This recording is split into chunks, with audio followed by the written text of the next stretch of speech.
मैं जब भी सीन्स करता था वनराज के कैरेक्टर के लिए, जैसे कुछ ऐसी सिचुएशंस उसमें आई थी जिसमें मतलब मैंने बहुत इमोशनल बहुत स्ट्रेस लिया है शो में।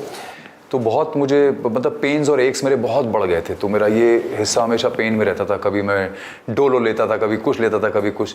तो वो बिकॉज मुझे I am one of those actors जो मैं ना चाहते हुए भी कोई चीज़ 99% नहीं कर सकता हूँ, मुझे 100% ही करना होता है कोई भी छोटी से छोटी चीज़ भी एग्जीक्यूट करने के लिए। तो वो ऑटोमेटिक सेटिंग है मेरी, उसका कुछ मैं कर नहीं सकता हूँ। तो देयर वर सिचुएशंस जिसमें बहुत हाई इमोशनल इन्वॉल्वमेंट चाहिए था, और वो तब, और क्योंकि मैंने वो वैसा किया इसीलिए ऑडियंस भी उतनी पागल हो जाती थी वो देख के, क्योंकि unless I touch upon that emotion my self, how will the audience feel it?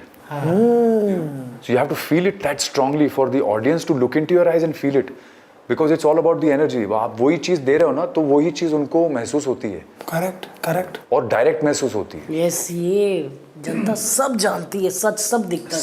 सब वो यहीं से सब है काम। नकली कुछ नहीं है। लोग ये झूठ है कि लोग बोलते हैं कि नकली है, नकली नहीं है। ये इधर से ऑडियंस का सबकॉन्शियस माइंड पकड़ लेता है। हाँ, और मैं I am one of those actors जो मैंने कभी ग्लिसरीन यूज नहीं की, कभी वो सब नहीं किया। तो मैं कहीं और भी सुना है, मैंने आप ही का सुना है। हाँ, सुना होगा 100%। कि यू डोंट यूज, और फिर no I have never used glycerine. Glycerine कभी यूज नहीं की? तो सर रोना कितना आएगा फिर? तरीके है ना? नहीं, तरीके मतलब you have to touch upon that space in your heart and mind, होता है। इट्स इसीलिए उसको इंटरनलाइज करना बहुत ज़रूरी है। कोई भी सीन होता है, कोई कैरेक्टर होता है, सिचुएशन है, उसको इंटरनलाइज करना बहुत ज़रूरी है। तो आप जब उसको इंटरनलाइज करते हो ना, तो अचानक आपको लगता है कि आप उस स्पेस में खड़े हैं। और जैसे एक सीक्वेंस था जिसमें वनराज और अनुपमा का छोटा बेटा मर जाता है। तो जब मर जाता है तो वनराज की आंखों के सामने, और वो उसके बाद उसको घर लेके आते हैं। और वो सीक्वेंस ऐसा था कि वो घर में सीधे उसकी डेड बॉडी स्ट्रेचर पे लाई जाती है और रख दी जाती है। फेस कवर्ड है और वो हवा से उड़ता है और सब खड़े हैं वहाँ पे। और उसके बाद मुझसे पूछती है अनुपमा, क्या हुआ?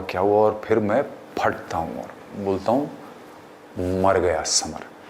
अब वो जो सीक्वेंस था वो इतना क्योंकि फील उस हिसाब से हुआ, और मैं इतना ज़्यादा उसमें घुस गया था कि वो again that took a very strong toll on me. तो मुझे लगा था 1-1.5 महीना उसमें थोड़ा सा नॉर्मलाइज होने में, because I was very disturb हो गया। वही क्योंकि वो परफॉर्म करते टाइम ऐसा हो गया था कि वो इतना मॉर्बिड बन गया कि बाद में राजन शाही को चैनल ने बोला कि बॉस ये बहुत ज़्यादा मॉर्बिड हो गया है, इतना ब्रिलियंट किया इन लोगों ने, इतना ब्रिलियंट परफॉर्म कर दिया, लेकिन ये बहुत मॉर्बिड है टेलीविजन। सही कहा।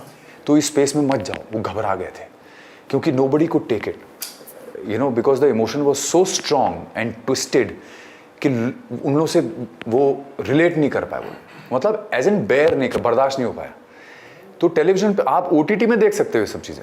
सही कहा। बट टेलीविजन की audience is not ready for it. वो मम्मियाँ भाई हिल जाती हैं तो उनके लिए तो वो नहीं हो पाया। तो दैट इज वाई, तो I am in that space जहाँ पे मुझे मालूम है कि मैं घुसता हूँ तो फिर वो घुस जाता हूँ अलग। That is why I want to experience different spaces as an actor. तो वो है, करते रहेंगे अभी बहुत। I am sure there will be a lot. Mrs Pandey, all the very best. Usually आप इतना एक्सपेक्ट नहीं करते कि आदमी इतना डीप सोचता होगा, इतना डीप करता होगा, but you do it for yourself, क्योंकि आपको है कि भाई ये मुझे करना है। डायरेक्टर आप पे प्रेशर नहीं डालता होगा या कोई नहीं डालता होगा।